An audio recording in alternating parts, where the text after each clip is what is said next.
ഏവർക്കും നമസ്കാരം. നിങ്ങളുടെ സഹായം തേടുന്നതിന് വേണ്ടിയാണ് ഞാൻ ഈ വീഡിയോ ചെയ്യുന്നത്.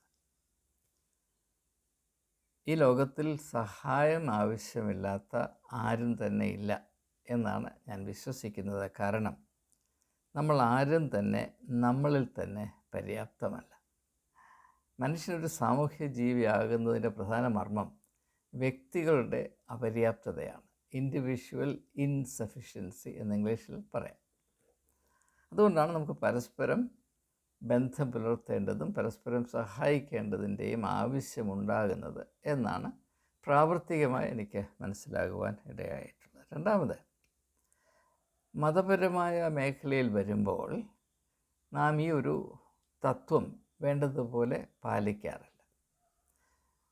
അതായത് നമുക്ക് മനസ്സിലാക്കാൻ കഴിയാത്ത പല കാര്യങ്ങളും മതമേഖലയിൽ കഴിഞ്ഞ കാലങ്ങളിൽ നാം കണ്ടുമുട്ടിയിട്ടുണ്ട്. പക്ഷേ ആ സമയത്തൊക്കെയും അതിനെപ്പറ്റി ചിന്തിച്ചാൽ ദൈവം കോപിക്കും, അല്ലെങ്കിൽ ഞാൻ മറുതലിപ്പുകാരനാണെന്ന് എൻ്റെ കൂടെയുള്ള സഹവിശ്വാസികൾ ധരിക്കും, അതുകൊണ്ട് ഞാൻ അതിൻ്റെ മനസ്സിൽ കടക്കാൻ ഞാൻ അനുവദിക്കുകയില്ല എന്ന് പറഞ്ഞ ചിന്തയുടെ വാതിലുകൾ കൊട്ടിയടയ്ക്കുന്നൊരു പ്രവണതയും നമ്മുടെ ഇടയിൽ വളരെ ശക്തമായി സ്ഥിതി ചെയ്യുന്നുണ്ട് എന്ന് ഈ സമയത്ത് സൂചിപ്പിക്കട്ടെ. എന്നാൽ ഞാൻ വിശ്വസിക്കുന്നത്, നിങ്ങൾ അന്വേഷിച്ചാൽ കണ്ടെത്തുമെന്ന് പഠിപ്പിച്ച ക്രിസ്തു ഇന്നത് മാത്രമേ അന്വേഷിക്കാവൂ, ഇന്നത് നിങ്ങൾ അന്വേഷിക്കണം എന്ന് പറഞ്ഞിട്ടില്ല.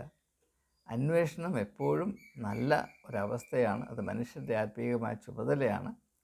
അതുകൊണ്ട് മനുഷ്യൻ്റെ അന്വേഷണ ബുദ്ധിയുടെ മുൻപിൽ പകച്ചു നിൽക്കുന്ന ഒരു ദൈവത്തെ അല്ല യേശുക്രിസ്തു വെളിപ്പെടുത്തിയത് എന്നും ഈ സമയത്ത് സൂചിപ്പിച്ചുകൊണ്ട് എന്നെ അലട്ടുന്ന അനേക പ്രശ്നങ്ങളിൽ 2-3 എണ്ണം നിങ്ങളുടെ ശ്രദ്ധയിൽപ്പെടുത്തുക മാത്രമാണ് ഈ വീഡിയോയുടെ വളരെ തുച്ഛമായ ലക്ഷ്യം. ആദ്യത്തെ പ്രശ്നം,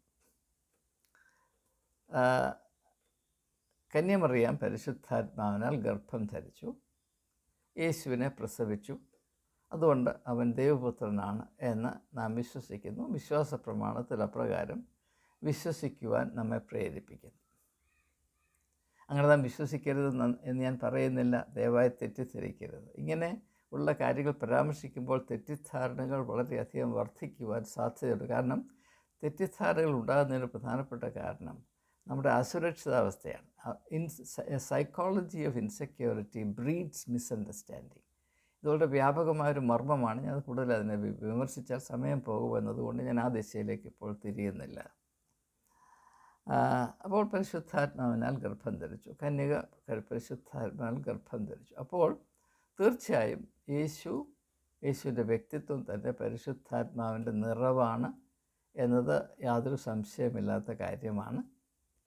അങ്ങനെയായിരിക്കെ പിന്നെ എന്തുകൊണ്ടാണ് യോർദാനാൽ സ്നാനമേൽക്കുവാനും അങ്ങനെ സ്നാനമേൽക്കുന്ന പശ്ചാത്തലത്തിൽ പരിശുദ്ധാത്മാവ് ഒരു പ്രത്യേക വിധത്തിൽ, അതായത് പ്രാവെന്ന പോലെ അവൻ്റെ മേൽ വരുവാനുമുള്ള ആവശ്യമുണ്ടാകുന്നത്? യേശുവിനെ പറയുന്നു, എനിക്കിങ്ങനെ നിൻ്റെ കൈയാൽ സ്നാനമേൽക്കുവാൻ ആവശ്യമുണ്ട്.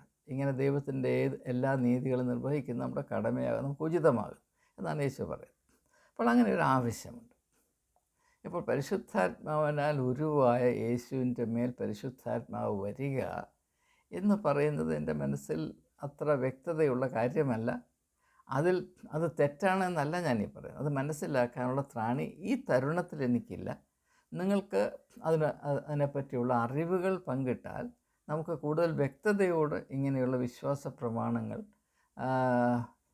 വെച്ചു പുലർത്തുവാനും അതിലുള്ള വിശ്വാസം പ്രഖ്യാപിക്കാനും ഇടയാകും എന്നാണ് എൻ്റെ പക്ഷം. അപ്പോൾ എൻ്റെ ഉദാഹരണം പറഞ്ഞാൽ, ഒരു പുരുഷൻ ഒരു സ്ത്രീയെ വിവാഹം കഴിക്കുന്നു, പുരുഷനിൽ സ്ത്രീ ഗർഭം ധരിക്കുന്നു. അപ്പോൾ അതിൽ കൂടെ ഉണ്ടാകുന്ന കുഞ്ഞിൻ്റെ DNA അത് ആ പുരുഷൻ്റെ DNA തീർച്ചയായും അഭേദ്യമായ ബന്ധമുള്ളതാണ്. അങ്ങനെയിരിക്കെ ആ കുഞ്ഞ് വളർന്ന് ഒരു 30 വയസ്സാകുമ്പോൾ ഈ മനുഷ്യൻ്റെ തന്നെ DNA കൊണ്ടുവന്ന് കുത്തിവെക്കേണ്ട കാര്യമില്ല. കാരണം ആ മനുഷ്യൻ്റെ DNA ആണ് ഈ വ്യക്തിയുടെ, ഈ അവനിൽ കൂടി ജനിച്ച കുഞ്ഞിൻ്റെ, ഇപ്പോൾ വളർന്ന് 30 വയസ്സായ പുരുഷൻ്റെ ജീവൻ്റെ തന്നെ ഭൗതികമായ അടിത്തറ, ദ ഫിസിക്കൽ ഫൗണ്ടേഷൻ. അപ്പോൾ അങ്ങനെ ഇരിക്കെ വീണ്ടും അവൻ്റെ DNA അല്ലെങ്കിൽ അവൻ്റെ ജനറ്റിക് കോഡ് അവൻ്റെ മേൽ കുത്തിവെക്കേണ്ട ആവശ്യമില്ല എന്നത് ഭൗതികമായ യുക്തിയാണ്. ആത്മീയഗോളത്തിൽ എപ്പോഴും ഭൗതികമായ യുക്തിക്ക് മാത്രം അനുസരിച്ച് സംഗതികൾ നടക്കണമെന്നപ്പുറത്തൊരു സാധ്യതയുമില്ല എന്നത് എൻ്റെ പക്ഷമല്ല. ഞാനങ്ങനെ വാദിക്കുന്ന ആളല്ല, ഞാനങ്ങനെ ഇപ്പോൾ വാദിക്കുന്നുമില്ല. എന്നാൽ ഇത് എങ്ങനെ നമുക്ക് മനസ്സിലാക്കാൻ കഴിയും, മനസ്സിലാക്കാൻ വല്ല വിധവുമുണ്ടോ എന്ന് അന്വേഷിക്കുന്നത് നല്ലതാണ്. ഞാൻ ആദ്യമേ പറഞ്ഞല്ലോ, അന്വേഷിക്കാനുള്ള കടമ നമ്മെ ഏൽപ്പിച്ചത് യേശുവാണ്. അതുകൊണ്ട് മനുഷ്യൻ അന്വേഷിക്കുന്നതിൽ കൂടെ ദൈവം പരിഭ്രമിക്കുകയില്ല എന്നൊന്നുകൂടെ ഞാൻ അടിവരയിട്ട് ആവർത്തിക്കുകയാണ്. രണ്ടാമത്തെ പ്രശ്നം, യേശു പത്രോസിനോട് പറയുന്നു, പത്രോസേ, അപ്പോൾ ശീമോനാണ്, ആ സമയത്ത് പത്രോസല്ല, ശീമോനെ, നീ പാറയാകുന്നു, ഈ പാറമേൽ ഞാൻ എൻ്റെ സഭയെ പണിയും.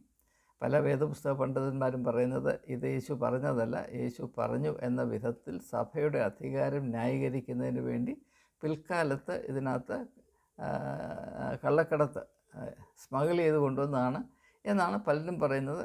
ഞാൻ ആ ഭാഗത്തേക്കും പോകുന്നില്ല, യേശു പറഞ്ഞതാണ് എന്ന് തന്നെ വിചാരിച്ചുകൊണ്ട് പത്രോസിനെ ആസ്പദം ആ അടിസ്ഥാനത്തിൽ പണിതിരിക്കുന്ന സഭ, അതായത് കത്തോലിക്ക സഭ. കത്തോലിക്ക സഭയാണ് ഇപ്പോൾ കേരളത്തിൽ ഓർത്തഡോക്സ് സഭക്കാരും മാർത്തോമ സഭക്കാരും ഒക്കെ സെൻറ്റ് തോമസിൻ്റെ പൈതൃകം ഇങ്ങനെ ഡയറക്റ്റായിട്ട് അവകാശപ്പെടുന്നത് പോലെ മറ്റാർക്കും മാർത്തോമൻ പൈതൃകത്തിൻ്റെ അവകാശമില്ല. ഞങ്ങളുടേത് മാത്രമാണ്, ഞങ്ങളുടെ സ്വകാര്യ സ്വത്താണ്, നിങ്ങളങ്ങോട്ട് മാറി നിൽക്കുക, നോക്കടാ നമ്മുടെ മാർഗ്ഗ കിടക്കുന്ന മർക്കടാ നീ അങ്ങ് മാറിക്കിടാ ചട്ട എന്ന പോലെ ഞങ്ങളുടെ മതപരമായ വഴിയിൽ കിടക്കുന്ന കുരങ്ങുകളെ നിങ്ങൾ മാറി, മാർത്തോമൻ പൈതൃകം ഞങ്ങൾക്ക് വേണ്ടി മാത്രമാണ് എന്ന് പറഞ്ഞിടെ കേരളത്തിൽ മുഴുവനും ജാഥ നടത്തി, വലിയ പ്രകടനം നടത്തി, നമുക്കറിയാം. അപ്പോൾ അങ്ങനെ നിൽക്കുന്നു. എന്നാൽ കത്തോലിക്കരങ്ങനെയല്ല, അവർക്ക് മാർത്തോമൻ പൈതൃകം വേണ്ട, അവർക്ക് പത്രോസിൻ്റെ പൈതൃകമാണ്. അപ്പോൾ പത്രോസ് എന്ന പാറയിൽ പണിതു. എന്നാൽ ഈ പത്രോസ് വിവാഹം കഴിച്ചിരുന്നു. അതിൻ്റെ തെളിവെന്താണ്? പത്രോസിന് അമ്മായിയമ്മ ഉണ്ടായിരുന്നു. ഭാര്യയില്ലെങ്കിൽ അമ്മായിയമ്മ ഉണ്ടാകും. സാമാന്യ ബുദ്ധിയാണ്. അപ്പോൾ സാമാന്യ ബുദ്ധി ഉപയോഗിക്കുമ്പോൾ നിങ്ങൾ കോപിക്കരുത്. അപ്പോൾ പത്രോസ് വിവാഹിതനായിരുന്നു. പിന്നെ പത്രോസിൻ്റെ അമ്മായിക്ക് പനി പിടിച്ചു എന്ന് നാം വായിക്കുന്നുണ്ട്. എനിക്ക് തോന്നുന്നത്, ഇത് വേദശാസ്ത്രമൊന്നുമല്ല, ഞാൻ ഈ പറയുന്ന സാമാന്യ ബുദ്ധി. പത്രോസ് വരുന്നെന്ന് കേട്ട് അമ്മായിമ്മയ്ക്ക് പനി പിടിച്ചാൽ കാരണം മോളെ കെട്ടിയും വെച്ച് അവൻ പോയതാണ്, ഈ നസ്രേൻ്റെ പുറകെ പോയതാണ്, പിന്നെ തിരിഞ്ഞു നോക്കിയിട്ടില്ല. ഇവൻ എന്തൊരു മനുഷ്യനാണ്, അവൻ്റെ ഹൃദയം കല്ലാണെന്നൊക്കെ ചിന്തിച്ച് ആ സ്ത്രീ വാസ്തവത്തിൽ പനി പിടിച്ച് പോയതാണ് ആയിരിക്കാനാണ് ചാൻസ്. കാരണം പെട്ടെന്ന് പോവുകയും ചെയ്തു. ഏതായാലും നമുക്ക് ഇവിടുത്തെ പ്രസക്തമായ ഭാഗം, പത്രോസ് വിവാഹിതനായിരുന്നു. പിന്നെ എന്താണ് പത്രോസിൻ്റെ പൈതൃകം അവകാശപ്പെടുന്ന, അതിൽ അഭിമാനം കൊള്ളുന്ന, അതിൽ നിന്ന് ഇടത്തോട്ടോ വലത്തോട്ടോ പോകത്തില്ല എന്ന് സാക്ഷ്യം പിടിക്കുന്ന ഈ കത്തോലിക്ക സഭയിലെ പുരോഹിതന്മാർക്ക് കല്യാണം കഴിക്കാനുള്ള അവകാശം കൊടുക്കുക? പത്രോസിനെ ഓർത്തെങ്കിലും അത് അനുവദിക്കേണ്ടതില്ല. ഞാൻ ഫ്രാൻസിസ് മാർപ്പാപ്പയോടാണ് പറയുന്നത്, ദയവായി പത്രോസിനെ ഓർത്തെങ്കിലും ഈ എന്താണ് പറയുന്നത്, സന്യാസവൃത്തി എന്നൊക്കെ പറഞ്ഞ് ആന്തരികമായിരുന്നൊരഞ്ഞ് പറഞ്ഞ് പുഴുത്തു പോകുന്ന ഈ പാവം കത്തോലിക്ക പുരോഹിതന്മാർക്ക് വിവാഹം കഴിക്കാനുള്ള സ്വാതന്ത്ര്യം നിങ്ങൾ കൊടുക്കണം. പത്രോസിനെ ഓർത്തെങ്കിലും വേണ്ട, പത്രോസിൻ്റെ അമ്മായിയമ്മയെ ഓർത്തെങ്കിലും ഈ പാവപ്പെട്ട പുരോഹിതന്മാർക്ക് വിവാഹം കഴിക്കാൻ നിങ്ങൾ അവസരം കൊടുക്കണം. കാരണം പത്രോസ് എന്ന് പറയുന്ന അടിത്തറയിലാണ് നിങ്ങളുടെ പള്ളി പണിതിട്ടുള്ളത്. ആ പത്രോസ് വിവാഹം കഴിച്ചിരുന്നു. ആ വിവാഹം കഴിച്ച അവസ്ഥ ഒരു അയോഗ്യതയായി യേശു കണ്ടില്ല. പിന്നെ നിങ്ങളെന്താണ്? യേശുവിനേക്കാൾ മിടുക്കന്മാരാകണം നമുക്ക്. ദയവായി ഒന്ന് ചിന്തിക്കണമെന്ന് മാത്രം എനിക്ക്. ഇതാണ് രണ്ടാമത്തെ പ്രശ്നം. ഒരു പ്രശ്നം കൂടെ പറഞ്ഞിട്ട് ഞാൻ ഇത് ഉപസംഹരിക്കാം. അതായത് യേശു ഉരുവായത് പരിശുദ്ധാത്മാവിലാണ്. അതിനുശേഷം സ്നാനത്തിൽ കൂടെ വീണ്ടും പരിശുദ്ധാത്മാവ് ഒരു പ്രത്യേകമായ വിധത്തിൽ അവൻ്റെ മേൽ വരുന്നു. യേശു തൻ്റെ പരസ്യ ശുശ്രൂഷ നിർവഹിച്ചത് ആദ്യം മുതൽ അവസാനം വരെ പരിശുദ്ധാത്മാവിൻ്റെ നിറവിലാണ്. ഇതൊക്കെ വളരെ വ്യക്തമായ കാര്യങ്ങളാണ്. എന്നിട്ടും യേശു എന്താണ് ഒരിക്കൽ പോലും മറുഭാഷയിൽ സംസാരിക്കാതിരുന്നത്? കാരണം നമ്മുടെ ഇടയിൽ പ്രത്യേകിച്ച് എന്താ പറയുന്നത്, പെന്തക്കോസ്തുകാരുടെ ഇടയിൽ സെൻട്രൽ പാസ്റ്ററോട്ട് താഴോട്ട് ചോദിച്ചാൽ പറയും, ദൈവത്തോട് സാധാരണ ഭാഷയിൽ സംസാരിക്കരുത്, അയ്യോ അരുത്, കാരണം ദൈവത്തിന് പനി പിടിക്കും. ദൈവത്തിന് മനസ്സിലാകുന്ന ഏക ഭാഷ ഒരു ഭാഷയുമല്ലാത്ത ഈ മറുഭാഷയാണ്. അതുകൊണ്ട് ദൈവത്തോട് സംസാരിക്കണമെങ്കിൽ ഈ മറുഭാഷയിൽ സംസാരിക്കണം. എന്നാൽ യേശു നിരന്തരമായി തൻ്റെ പിതാവിനോട് സംവാദിച്ചുകൊണ്ടിരുന്നു എന്നതാണ് 4 സുവിശേഷങ്ങളിൽ കൂടെ നമുക്ക് മനസ്സിലാക്കാൻ കഴിയുന്നത്. ഈ സമയത്ത് ഏതെങ്കിലും ഒരു സന്ദർഭത്തിൽ യേശു മറുഭാഷയിൽ സംസാരിച്ചു എന്ന് 4 സുവിശേഷത്തിലും പറഞ്ഞിട്ടില്ല. 4 സുവിശേഷങ്ങളിലും മറുഭാഷയ്ക്ക് എന്തെങ്കിലും ആവശ്യമുണ്ടെന്നോ അതിനെന്തെങ്കിലും ആത്മീയമായ മെറിറ്റ് ഉണ്ടോ എന്നും പറഞ്ഞിട്ടേ ഇല്ല. പിന്നെ അപ്പോസ്തല പ്രവൃത്തികൾ 2-ാം അധ്യായത്തിൽ കൂടെയാണ് ഇത് ആരംഭിക്കുന്നത്. അതിനുശേഷം അവിടെ എവിടെയും പൗലോസ് അപ്പോസ്തലൻ്റെ പ്രസ്താവനകളുണ്ട്. അത് നിങ്ങൾ മറുഭാഷയിൽ സംസാരിക്കരുതെന്നുമുണ്ട്. അതുകൊണ്ട് മറുഭാഷയുടെ അർത്ഥം ഇതാണെന്നൊക്കെ പറയുന്നുണ്ട്. പക്ഷേ മറുഭാഷ സംസാരിച്ചാൽ മാത്രമേ മനുഷ്യൻ ക്രിസ്ത്യാനിയാകത്തുള്ളൂ, അവൻ വീണ്ടും ബോൺ അഗെയിൻ ആകത്തുള്ളൂ എന്നൊക്കെ പറയുന്നത്. അവൻ മാത്രമേ ക്രിസ്തുവിനെ അറിയുന്നുള്ളൂ, അവന് മാത്രമേ ദൈവത്തോട് സംസാരിക്കാനൊക്കത്തുള്ളൂ എന്നൊക്കെ പറയുന്നത് എത്രയോ വികൃതമാണ്. ഇതിൽ സത്യം തൊട്ട് തിരിച്ചിട്ടില്ല എന്നാണ് എൻ്റെ ഒരു നിലപാട്. ഞാൻ ഇതുവരെയുള്ള ധാരണ. ഞാൻ ആദ്യം സൂചിപ്പിച്ചതുപോലെ എനിക്കൊരു കാര്യം വ്യക്തമായി അറിയുന്നത്, ഞാൻ ഇപ്പോൾ എടുക്കുന്ന നിലപാടുകൾ എൻ്റെ ഇപ്പോഴുള്ള അറിവിൻ്റെയും അറിവുകേടിൻ്റെയും വെളിച്ചത്തിലാണ്. അതുകൊണ്ടാണ് ഞാൻ എപ്പോഴും പറയുന്നത്, ഞാൻ നിങ്ങളെ അറിയിക്കുന്ന കാര്യങ്ങൾ നിങ്ങൾ സ്വയം പരിശോധിച്ച് നിങ്ങളുടെ അറിവിനും അനുഭവത്തിനും സാമാന്യ ബുദ്ധിക്കും നിരക്കുന്നതാണ്.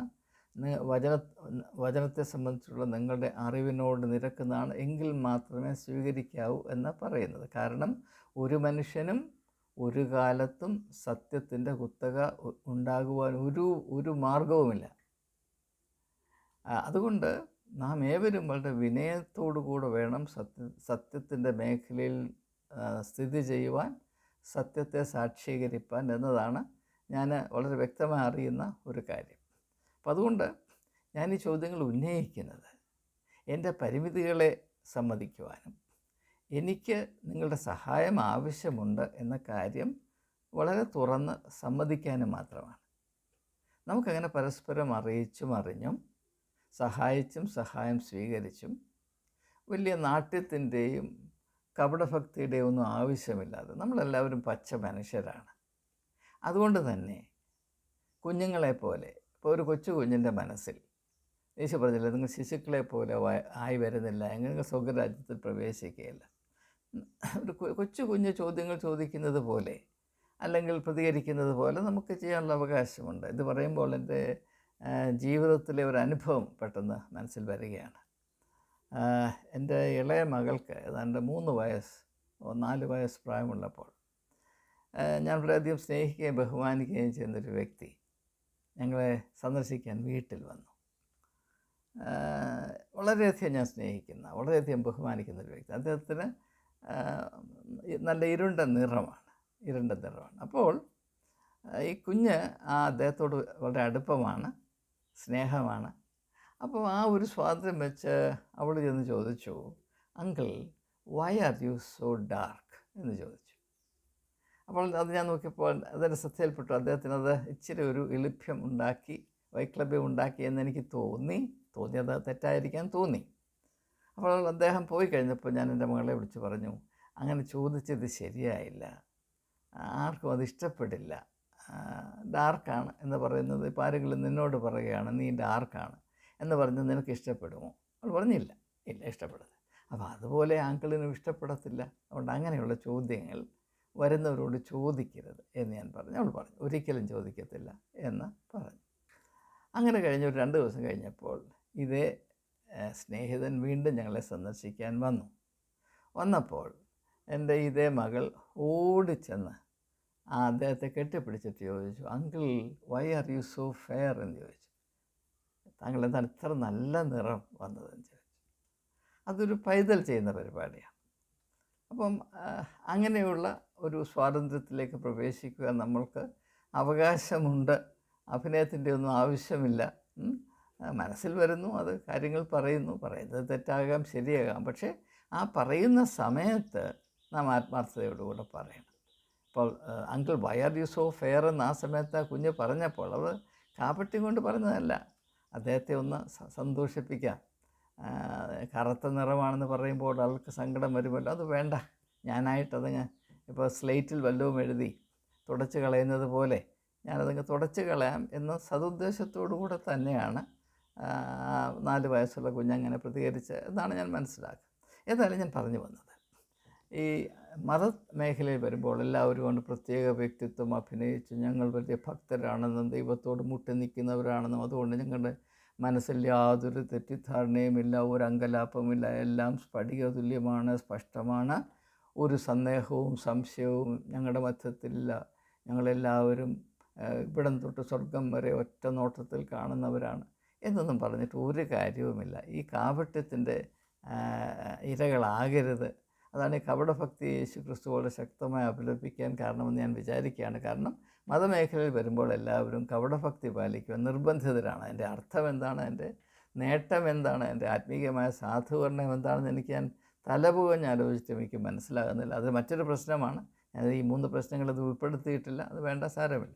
ഞാൻ പറഞ്ഞു വന്നത്, ഞാൻ ഈ ഉന്നയിച്ച ഈ 3 പ്രശ്നങ്ങൾ, അതായത് യേശുക്രിസ്തുവിൽ രണ്ടാമത് പരിശുദ്ധാത്മാവ് പ്രത്യേകതയോട് വരേണ്ട ആവശ്യം, രണ്ടാമത് പത്രോസ് വിവാഹിതനാണെങ്കിലും പത്രോസിൻ്റെ പാരമ്പര്യം അവകാശപ്പെടുന്ന കത്തോലിക്ക സഭയിലെ പുരോഹിതന്മാർക്ക് വിവാഹം കഴിക്കാനോ അമ്മായിയമ്മയെ സമ്പാദിക്കാനോ യാതൊരു സ്വാതന്ത്ര്യമില്ല എന്ന ദുഃഖകരമായ ഒരവസ്ഥ. മൂന്നാമത് യേശുക്രിസ്തു പരിശുദ്ധാത്മാവിൻ്റെ നിറവ് പ്രാപിച്ച വ്യക്തിത്വമായിരുന്നു. അവൻ്റെ പരിശുദ്ധ ശുശ്രൂഷ അപ്രകാരം തന്നെയായിരുന്നു എങ്കിലും ഒരിക്കൽ പോലും മറുഭാഷയിൽ സംസാരിച്ചില്ല. ഈ 3 പ്രശ്നങ്ങളെപ്പറ്റി നിങ്ങളുടെ സഹായം തേടുക എൻ്റെ അനിവാര്യതയാണ്. അതുകൊണ്ട് ഞാനത് ചെയ്തതാണ്. നിങ്ങളുടെ പ്രതികരണം ഞാൻ വളരെയധികം നീർത്തോടുകൾ എല്ലാം കാക്ഷിക്കുന്നത് പോലെ, അല്ലെങ്കിൽ വേഴാമ്പൽ മഴയ്ക്ക് വേണ്ടി കാത്തിരിക്കുന്നത് പോലെ ഞാൻ ഇവിടെ പേരുൾപ്പെടെ നിങ്ങളുടെ പ്രതികരണം കാത്ത് ഇരിക്കുകയാണ്. അത് തീർച്ചയായും എനിക്ക് പ്രാപിക്കുമെന്ന വിശ്വാസത്തിൽ മുന്നമേ ഏവരോടുമുള്ള എൻ്റെ നന്ദി, കൃതജ്ഞത അറിയിച്ചുകൊണ്ട് വാക്കുകൾ ഉപസംഹരിക്കുന്നു. നന്ദി, നമസ്കാരം.